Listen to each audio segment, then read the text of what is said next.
I couldn't believe it when my boyfriend forced me to go to the hospital for a virginity test. We had a huge fight about it, and I was so furious that I anonymously posted about it online. As expected, it sparked outrage among netizens. The top comment advised me to break up with him, saying guys like that are bound to be controlling and restrictive in the future. But honestly, Gabriel has always been good to me. Still, the comments were getting pretty harsh, so I felt compelled to defend him a bit. However, amidst all the angry responses, one comment stood out as strange. "Your boyfriend isn't Caucasian, is he?" I was surprised to see that comment, because Gabriel really isn't Caucasian. Before I could respond, a flood of replies appeared below. "What's wrong with not being Caucasian? That's racist. So only white people are civilized now. Can we focus on the issue at hand without bringing race into it? Gross." As more and more people expressed their outrage, I worried that the moderators might lock the thread because of the sensitive topic. I quickly replied, "Do you know something about this? Please explain if you can." I completely respect cultural differences. I wondered if there was some cultural custom I wasn't aware of that caused this misunderstanding with Gabriel. After all, Gabriel has always treated me very well. In our 2 years together, he would do all the cooking and household chores while I relaxed after work. He would even bring me a warm foot bath before bed. He kept track of my menstrual cycle, reminding me to stay warm and avoid cold drinks in the days leading up to it. If I got hurt or started bleeding, he'd be more worried than me, sternly warning me to be careful. I grew up without parents, and he practically doted on me like a daughter, so I felt guilty for bringing all this online hate upon him over one incident. I refreshed the comments a few times, but the user with the cute avatar still hadn't replied. I figured they might have muted the thread because of all the angry responses. I put my phone down and turned to look at Gabriel, who was sleeping beside me. His tan skin, the subtle snake tattoo on his neck, his chiseled features. I couldn't help but trace the lines of his face. He stirred awake at my touch, but didn't seem upset. He took my hand and brought it to his lips for a soft kiss. "Get some sleep. We have an early flight tomorrow." He was taking me to meet his parents the next day. Maybe that's why I was so anxious I could hardly sleep. On the plane the next day, still groggy, I picked up my phone again. I intended to delete my post to stop people from attacking Gabriel. As soon as I opened the app, I saw that the person had finally replied. "Is your boyfriend Tibetan?" I looked out the window at the vast, snow-capped mountains and froze. He actually was. It seems I asked the right person. We'd agreed not to bring up our fight again, so I hadn't had the chance to ask Gabriel about it. Now that I'd found someone who seemed to understand, I got excited. Yes, he is. Is there some cultural significance? I wasn't expecting an immediate response, but they replied quickly. "Don't go to his home." My heart skipped a beat because I was, at that moment, on a plane heading to his home. Slowly, I turned to look at Gabriel, who was busy working on his laptop. I must have looked pale. "What's wrong, babe?" he asked, taking my hand and gently squeezing it. "Nothing, just tired," I replied. He smiled, pretending to scold me. "That's what you get for staying up late. My future wife is gorgeous. No need to be nervous about meeting my parents." He adjusted my seat, tucked the blanket around me, and massaged my hand. "Don't worry, my parents are wonderful people. Get some rest." He was always so considerate and gentle with his words. I started to think that commenter must be trolling. Or maybe they were just prejudiced. I'd been with Gabriel for 5 years. How could I doubt him based on one stranger's words? I nodded and snuggled into the blanket, turning onto my side. After a while, I heard him resume typing on his laptop, so I secretly opened my phone again. I wanted to confront that person. I angrily replied, "So what if I go? What's going to happen?" They seemed to have been waiting for my response and replied almost instantly. 3 years ago, my sister went and never came back. My hand trembled as I held the phone. The plane hit some turbulence, and with a clatter, my phone fell to the floor. I bent down to pick it up. Still in a daze, Gabriel bent down to help, handing it back to me. I quickly turned off the still-lit screen. He noticed my odd behavior, but didn't question it. Instead, he affectionately caressed my cheek and said, "What am I going to do with you? Always so restless." even when sleeping. Forcing a laugh, I replied, "Well, that's why I have you, right?" I lay back in my seat, gazing at Gabriel as he returned to his work. I really couldn't imagine such a good man doing anything to harm me. But, out of curiosity, I picked up my phone once more. The comment section was buzzing. "What are you implying? Speak clearly and stop with the racist nonsense. Your sister goes missing, and you blame her boyfriend instead of calling the police? Really?" As a Caucasian, I'm shaking in my boots here. Is this some kind of supernatural horror story? I have to admit, I'm intrigued. The other comments reminded me that my post had gone viral because of the sensitive topic. This person could just be making up fiction for attention. Feeling annoyed, I replied, "Well, I'm already on my way there, so scary. Whatever shall I do?" Then I tossed my phone aside and put on my sleep mask. After we landed, Gabriel's home wasn't actually in LaSalle. We had to take several more rides before finally arriving. And by arriving, I mean we ended up at the base of a mountain. He led me on a hike up winding trails. I quickly lost track of where we were. His parents called him several times during the trek, asking why we weren't there yet. They seemed to be in a rush. At this point, I couldn't help but recall that commenter's warning. A chill ran down my spine. I wanted to run. "Why'd you stop?" "Tired." Gabriel paused and turned back to smile at me. Then he crouched down. "Hop on. I'll carry you." I looked around. Even if I wanted to run now, I had no idea how to get out of these complex mountain trails. I took a deep breath and climbed onto his back. I refused to believe that a man willing to carry me up a mountain trail could be truly evil. When we finally reached Gabriel's home, I thought I must have been overthinking things. I never expected to find an ancient stone fortress deep in the mountains. His parents were very kind and welcoming. They brewed me some salted butter tea and prepared lamb soup. They kept insisting that butter tea should, of course, be salted. Of course. I couldn't understand what they were saying, so Gabriel had to translate for me. After the meal, his parents suggested I take a bath, saying it was melted snow water. Exhausted from the journey, I retreated to my room to rest. I opened my phone again, intending to expose that commenter's lies. Hadn't they said I shouldn't come? Well, I came and nothing bad happened. That person had already replied to me. I thought they'd be angry, but instead, they calmly instructed, "Go to the top floor room and see if there's a hanging scroll painting." I was skeptical. Their directions seemed oddly specific. But since I was already here, taking a look shouldn't hurt. If there wasn't one, then great. No need to worry anymore. And if there was... As I was pondering this, I pushed open the door to the top floor room. A strong scent of incense hit me. The setting sun cast light on a hanging scroll. A hanging scroll. Bang. A gust of cold wind blew the door shut behind me. I stood frozen in place. Cold sweat broke out all over my body. My scalp tingled as goosebumps rose across my skin. The scroll was huge, over a meter long, with intricate patterns I didn't recognize. It had a distinct ethnic style. But what terrified me was that the scroll was shaped like a human figure. I managed to keep my composure enough to snap a photo and post it in the comments. As soon as I shared the photo, the comment section exploded. "Holy shit, there's actually a scroll. Don't scare me. It's dark out.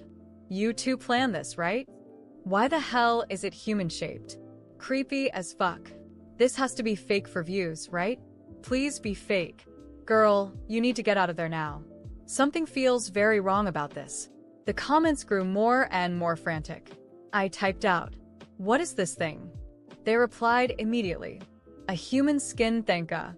What's a human skin thenka? Someone asked before I could. Simply put, it's a religious scroll painting made from human skin. As soon as I read that explanation, my legs nearly gave out. Looking at the scroll, I felt nauseous and terrified. The room was eerily silent. There was only one small window facing the scroll. The light was quickly fading. The incense scent seemed to grow stronger, as if it would swallow me up in the darkness. I wanted to run, but my legs felt like lead. I could only stare blankly at my phone. Human skin? Surely it's not what I think it is. Be careful, girl. I've heard of these. Apparently, Only the skin of enlightened monks or unmarried virgins can be used. No wonder her boyfriend took her for that medical exam. I'm Tibetan, and this practice was banned after 1949. They're all made with fake skin now. Don't scare the poor girl. But this is way too much of a coincidence. You really need to be careful. I couldn't stop shaking. My breathing grew rapid as panic set in. Just then, that person sent another message. Don't eat anything they give you. Don't bathe in the snow water. I nearly forgot how to breathe. My jaw trembled. Everything that had happened since last night matched exactly what they said. Either they had somehow planted hidden cameras to watch me, or they weren't lying. They were telling the truth. With trembling hands, I typed, "What if I already ate and bathed?" I had barely hit send when... Knock, knock, knock. A knocking sound broke the long silence, jolting my frayed nerves. Knock, knock, knock. Anna, are you in there? My heart pounded so hard it felt like it was echoing throughout the room. The knocks on the door continued, firm and rhythmic, as if the person on the other side knew exactly how to unsettle me. Anna, are you in there? Gabriel's voice sounded sweet, but at that moment, it felt different. Something about his tone sent a chill down my spine. Maybe my mind was playing tricks on me, or maybe I was finally noticing something I had ignored before. Yes, I'm here, I replied, my voice trembling as I tried to sound calm. The silence that followed was even worse. No sound, no movement. Just the smell of incense, which seemed to grow stronger, almost suffocating. I was just resting, I added, hoping that would make him go away. The knocking stopped, but the feeling of danger didn't. I decided I needed to get out of that room. I didn't know where to go, but I knew I couldn't stay there. I looked again at the hanging scroll on the wall. The intricate patterns seemed to move, almost pulse, as the fading evening light cast shadows across it. The human figure depicted there, or worse, made, filled me with dread. Human skin. I thought again, the words echoing in my mind like a death sentence. I grabbed my phone, my hands trembling so much I nearly dropped it. A new message had arrived. Get out. Now. I wanted to obey. I wanted to open the door and run, but Gabriel was outside. If all of this was true, he knew exactly what was going on. And what if he wasn't who I thought he was? What should I do? I typed, practically begging for guidance. I sent the message, but no response came immediately. Then I heard footsteps in the hallway. Slow, deliberate, as if someone was walking to confirm I was still in the room. I held my breath, trying to stay quiet, but the smell of incense seemed to invade my senses, making it harder and harder to breathe. A notification. The vibration of the phone almost made me scream. I looked at the screen. In the kitchen, there's a door leading outside. Take water, but don't trust anything else. Don't tell anyone you're leaving. I stood up, my legs feeling like lead. Every step toward the door was a challenge. I opened it slowly, trying not to make a sound. The hallway was empty. For a moment, I thought about going back to the room, but I knew hesitation wasn't an option. I turned on the flashlight on my phone and made my way toward the stairs. The house was dark, lit only by the faint glow of candles along the walls. The silence was oppressive, broken only by the occasional creak of the wooden floor beneath my feet. When I reached the kitchen, a shiver ran down my spine. It was rustic, with old furniture and pots hanging from hooks. In the corner, I saw the door mentioned in the message, almost hidden in the shadows. I started toward it, but before I could reach it, I heard voices. I couldn't understand everything they were saying, but I recognized Gabriel's voice. He was talking to someone, probably his parents. I crouched behind the counter, trying to listen. Everything's ready. It won't take long, he said, with a calmness that chilled me to the bone. Ready for what? Who were they talking about? My body froze as my mind raced. It's for the good of everyone, replied a deeper voice, which I assumed was his father. We've waited long enough. My heart sank. I needed to get out of there immediately. My hands were so sweaty, I almost dropped my phone. I took a deep breath and kept moving toward the kitchen door. Just as my hand touched the handle, I heard footsteps approaching. I dropped to the floor, hiding behind a table. Gabriel entered the kitchen, muttering something to himself. He seemed to be carrying something, but I couldn't see what. My heart pounded so loudly, I was sure he could hear it. When he opened the kitchen door and stepped outside, I seized the moment. As soon as he was gone, I ran in the opposite direction. At the end of the hallway, I found another door. It looked like a secondary exit.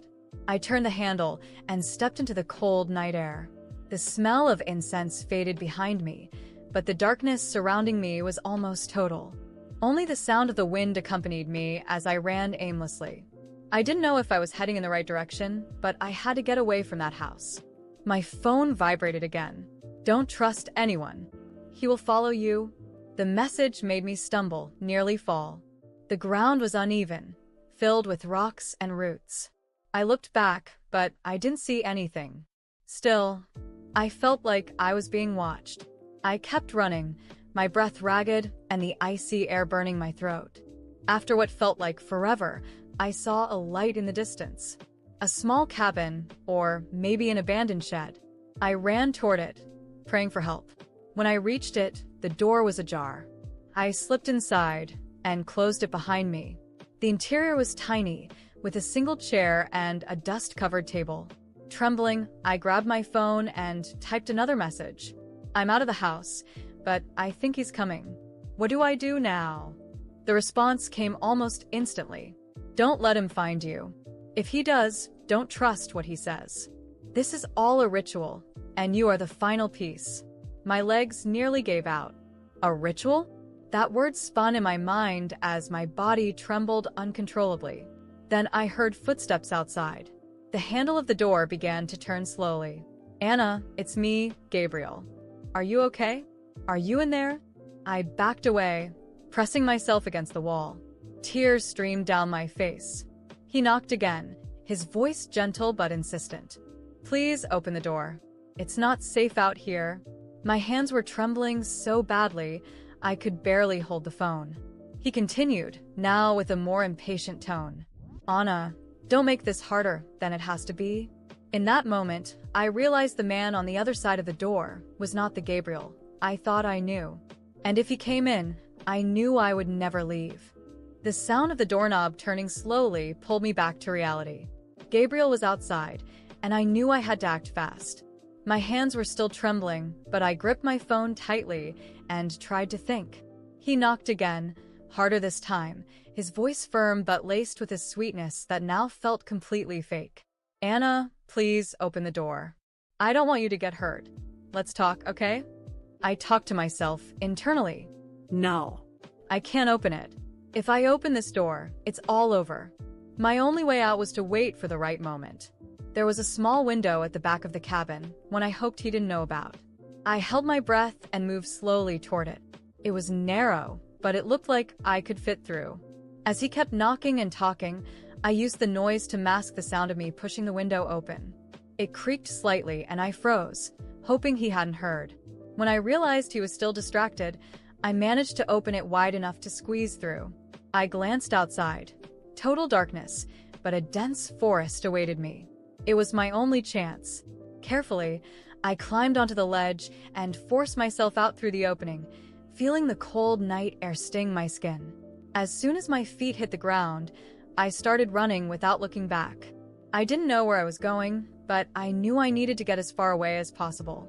The tall trees cast eerie shadows, and the sound of dry leaves crunching under my feet seemed deafening. The icy air burned my lungs, but I couldn't stop. Then, I heard footsteps behind me. Gabriel had realized I was gone.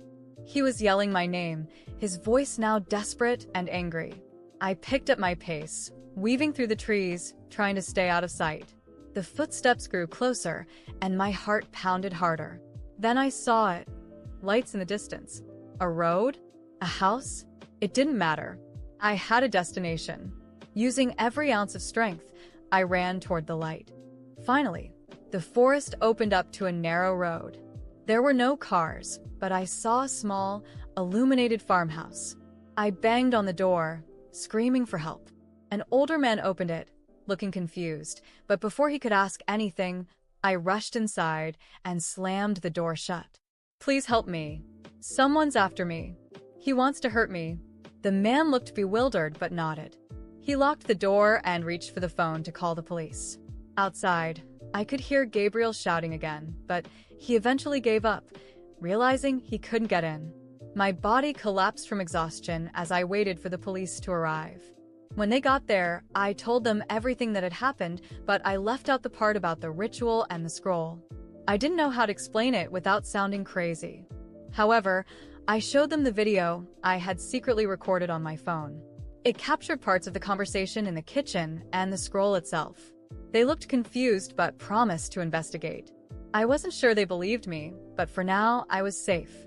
After escaping, I thanked the anonymous person who had helped me. I messaged them, saying I was alive and out of danger, and asked how they knew so much. The reply came quickly. "We need to talk. I can't explain everything here. Let's meet." I hesitated. I was afraid it might be another trap, but something inside me told me they were telling the truth. We arranged to meet at a busy cafe. When I arrived, I saw a man sitting alone, nervously glancing around. He looked exhausted, like someone who had been carrying a heavy burden for years. "Are you the one who messaged me?" I asked as I sat across from him. He nodded but didn't meet my eyes. Yes. "My name is Michael. I knew what was happening to you because I used to be part of it." My blood ran cold. Part of it? Part of what? The rituals? He took a deep breath and finally looked at me. Yes. I was part of that group. It's not just a cult. It's a closed, organized circle, made up of people no one would ever suspect. They have connections, influence, and dark secrets. My family was involved for generations, and I was raised to believe it was normal. I felt my stomach turn. "And you participated? You did this to other peoples?" He lowered his head. "I never laid a hand on anyone, but I knew what was happening. I was there. I helped organize, lure people in until they took my sister. She was used as the final piece in one of their rituals. After that, I was never the same. I left, but I couldn't report them. They have eyes everywhere. If I tried, I'd be next." My anger boiled over. "So you stayed silent while more people disappeared? You knew what they were doing and did nothing?" I couldn't. They would destroy me. I've already lost everything, my family, my life. All I can do is warn people anonymously. I stood up, furious. "But I can. I have proof. I recorded everything, and I'm going to report them. I don't care what happens." He looked terrified. "If you do that, they'll come after you. They'll try to silence you." "Let them try," I said, determined. "They've done enough." I went to the police with all the evidence I had. The videos, the audio, and my testimony. The investigators were shocked to discover that the group was responsible for numerous unsolved disappearances. No one suspected them because they were influential, well-respected members of society. But the evidence was undeniable, and a full-scale operation was launched to take them down. Several members were arrested, including Gabriel's parents. The ritual site, the scroll, and even remains of past victims were uncovered in a thorough investigation. The story shocked the nation. The group was identified as being behind dozens of disappearances over the years, but finally, their reign of terror had come to an end. As for me, I tried to move on with my life, knowing I would never be the same. Even though I had survived, the scars of what I had been through would always remain. But one thing gave me comfort. I had done the right thing. I had put an end to their cycle. And now, no one else would fall victim to their horrors.